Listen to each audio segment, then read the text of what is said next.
Kagame, le président rwandais, entouré de légendes du football, lors d'un match amical en plein Kigali. Les autorités veulent montrer que le Rwanda est un pays passionné par le sport. Cette semaine, il accueille même le 73e congrès de la FIFA. Une grande émotion pour les anciens joueurs de la sélection nationale.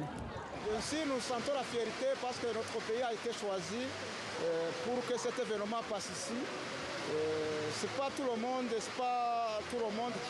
qui a cette opportunité. Je pense que c'était un indicateur qui va encore nous motiver.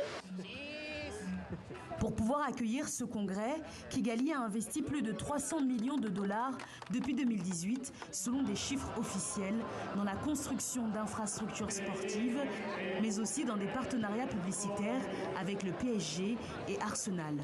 Dans ce pays où le président a remporté plus de 98% des voix lors de la dernière présidentielle, les voix dissidentes sont rares.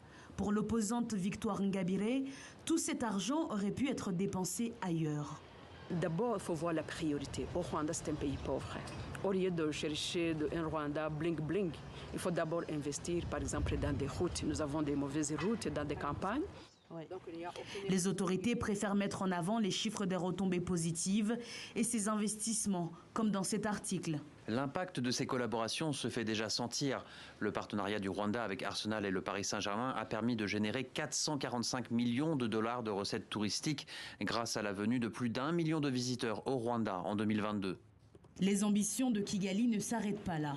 Après Arsenal et le PSG, le président Paul Kagame a récemment annoncé que le Rwanda est en négociation pour la signature d'un 3e partenariat avec un autre grand club.